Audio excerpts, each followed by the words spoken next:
이 TV 토론을 다시 한다고 해도 똑같은 질문을 하실 생각입니까? 어디가 허위사실인지 아마 그 범죄 일람표라는 공식적인 문서를 보신 분이라면은 어디가 과연 허위사실이란지를 알 수가 없을 거거든요. 그러니까 뭐 거기서 남성과 여성을 결합한 단어가 있는데 그것이 무슨 뭐 여성을 뜻한지 남성을 뜻한지에 대해서 다투고자 이렇게 한다면 나머지 부분에 대해서 사과하고 시작하십시오. 그럴 거면은.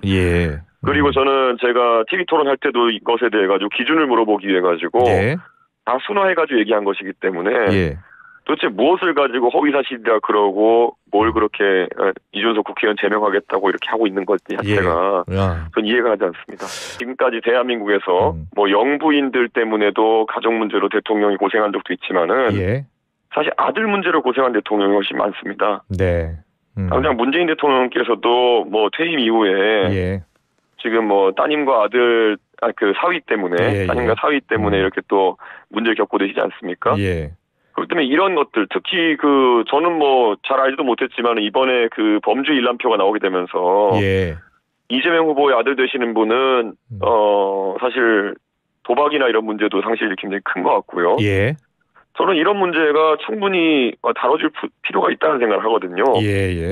우리 지금 정치하는 분들 중에 보면은 사실 이런 부분에 대해서 뭐 예전에 마약 사건이라든지 이런 것들 때문에 자식의 허물 때문에 정치를 잠시 쉬고 계시는 분들도 있고 이런 상황이기 때문에 저는 충분히 국민들께서 이 부분에서는 검증을 해야 된다고 생각하신다. 작년에 이제 10월 달에 판결이 약식으로 나왔다고 하는데 작년 10월 이후에 우리 국민들이 이재명 후보의 사과라든지 유감 표명 같은 걸 본 적이 없거든요. 그러니까 저는 그 과거의 도박이나 이런 건에 대해 가지고는 실제 이재명 후보가 1,000만 원 남짓한 금액을 잃은 것 같다라고 이야기하면서 사과를 하신 적이 있어요. 근데 이번에 그 뒤로 많은 사람들이 잊고 있다가 이번에 어쨌든 그 공소장을 보고 난 사람들이 알게 된 것은 그 도박과 관련된 사이트에 입금된 금액만 한 2억 3천만 원 정도 되는 거 아니냐. 그러면 이재명 후보가 말한 그런 내용과 상당히 다른 부분이 있는 거거든요. 저는 그러면은 또 그걸 국민들을 만약 이재명 후보가 알고도 그렇게 얘기했으면은 속이려고 한 것도 있겠죠, 그거는.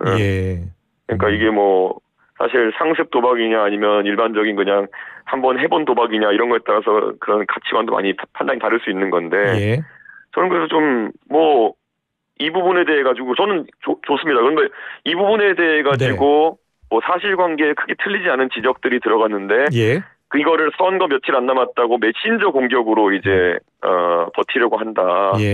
그러면서 뭐 헌법기관인 국회의원을 뭐 제명하겠다부터 시작해서 여기 나서는 게 올바른 정치인가 되묻고 싶습니다. 그렇다면 이 관련 이슈로 마지막 질문 드릴게요. 이 TV 토론을 다시 한다고 해도 똑같은 질문을 하실 생각입니까?